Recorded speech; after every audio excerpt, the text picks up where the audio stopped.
Hey guys, welcome back to the channel. I'm back for another Ninjago video. I was really hoping to finish this topic in one go and just in one video. Yet here we are on part 2 trying to answer the question of how elemental powers are passed down through generations and why parents lose their own elemental powers in the process. If you are unfortunate enough to have missed part 1 of this question, the link is either in the description or should be popping on your screen right now. If you'd rather not watch that video, here's a summary. We discussed the basic rules of elemental powers, found that elemental powers do not leave the parent either at the birth of a child or after the child unlocks their true potential, and that elemental powers do not fade with age. I had to cut the conversation short there, but I left that video with the words, let's look at the basic understanding of powers again, because I think we missed something. Supposedly, powers are passed down from generation to generation, and the parent loses his or her powers to his or her children in the process. But what if I were to tell you that this seemingly established fact is actually wrong? There have been 2 specific characters which have held the same power or have both held the potential to wield the same power, and I am talking about Wu and Lloyd. It seems like the depths of this research and theory will never end, but as we all know, Wu, Garmadon, and Lloyd are all descendants of the first ninjutsu master, and they all have the potential to either hold the elements of creation or the element of destruction. Now you might argue that this is not necessarily true, as Mia said. I hate to break it to you, but sometimes elemental powers can skip a generation. Maybe you're wrong about me. But Nia is actually wrong, which, let's be honest, is not entirely her fault. At the time of saying this, she had not really been involved or really deeply committed in understanding elemental powers and had very little training from Wu, so I mean, how would she know? But Garmadon gives us the truth in the season prior to season 5, season 4. Elemental Master? Who are they? They were the first Spinjitzu Master's guardians, each endowed with an elemental power that has been passed down through generations. If that's true, then so is my sister Nia. But she can't do what I can. Can't she? Power lies in all of you. It only needs to be awoken. This seems to mean that elemental power never skips a generation. It may never be awoken by that person, but they always hold the potential to become the next master of that specific element. That was a little detour, but back to Wu, Garmadon, and Lloyd. Each one of them had the potential to become a master of either destruction or creation. We know that Garmadon fell to destruction, but why did he never reach his true potential in the earlier seasons like he did in seasons 8 and 9? This is another rabbit hole, but I will answer it. It is because he was not completely evil in the earlier seasons. No matter how much Garmadon liked to brag about evil being in every single bone of his body, he still loved his brother, wife, and son. He didn't want anything bad to happen to them. This display of goodness prevented Garmadon from reaching his true potential of destruction. However, in seasons 8 and 9, when Garmadon was resurrected, Harumi only brought back the dark and evil side of Garmadon.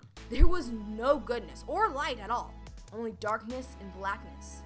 This true evil allowed Garmadon to fully awaken his elemental power of destruction, something that was impossible for him to do before. As Garmadon fell to darkness, Wu was drawn to the light and apparently inherited the potential to become the master of creation. However, he was not destined to become the Golden Master, the true successor of the first ninjutsu master's powers. That golden power of creation would fall onto Lloyd. Lloyd did have to give up the golden power in season 3, then gaining a different sort of power called green energy. Everyone's been wondering what green energy is, and in the simplest terms, energy is just a weaker elemental form of creation, as energy is needed to sustain life. But we know for a fact that Wu also has some sort of power as well. In season 5, when Wu is training Nia, he reveals that he's actually able to call upon his own elemental dragon. If you're saying that elemental dragons don't exist in Ninjago anymore, and this evidence is irrelevant, think to season 11 when Wu challenges the ninja to defeat him as evidence that they haven't, quote-unquote, gone soft. During the fight, Wu comes down upon the ninja with his staff and lets out a blast of electrical golden lightning which throws the ninjas to the ground. What is this golden electric power? How does Wu have it? The golden coloring of Wu's dragon in season 5 and the golden color of this mysterious lightning power are all similar to the color of creation itself, gold.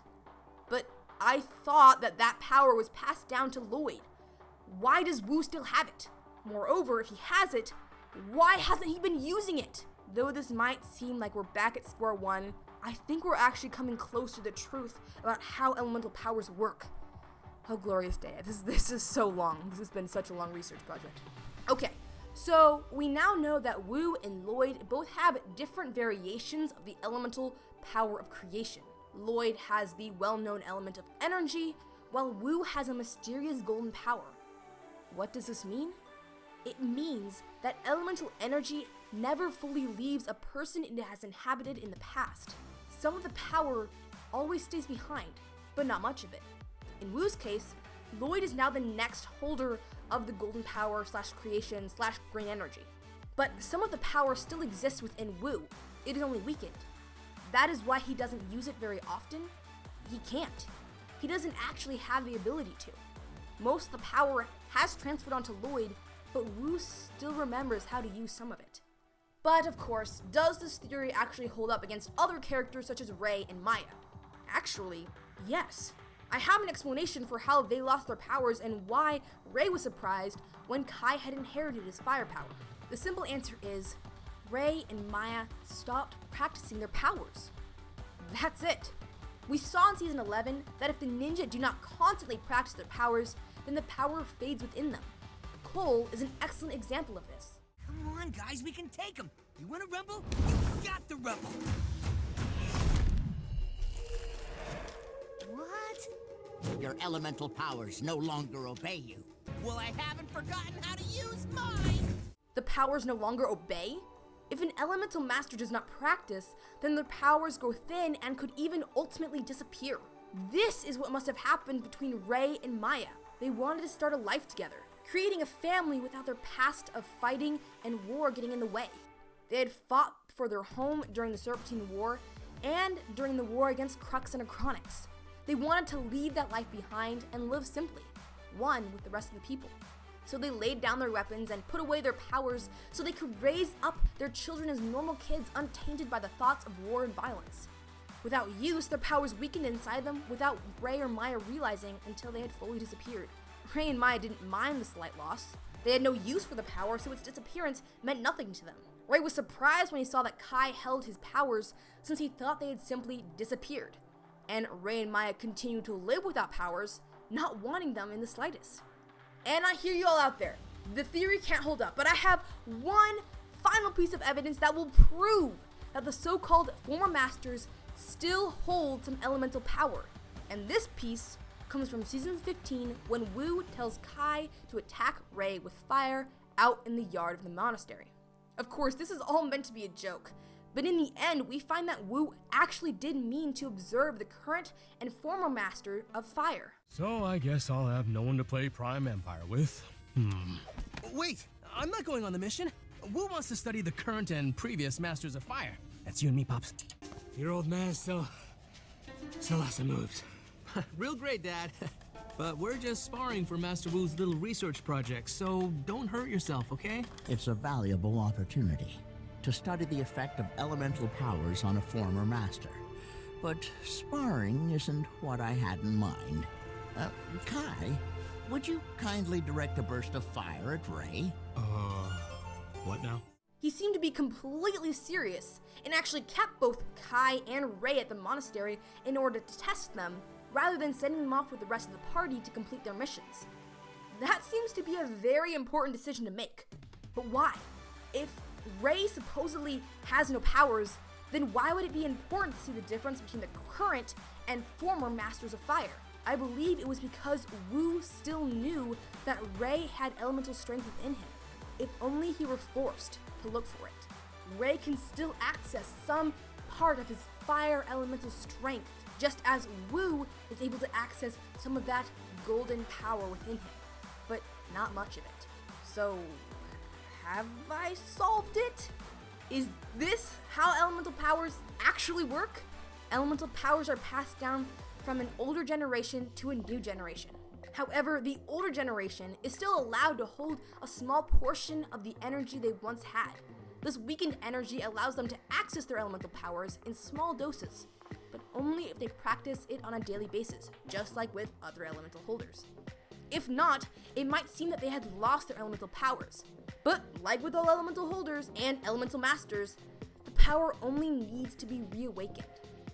My goodness. That was an interesting explanation to our problem of how elemental powers work. And that took so much time too.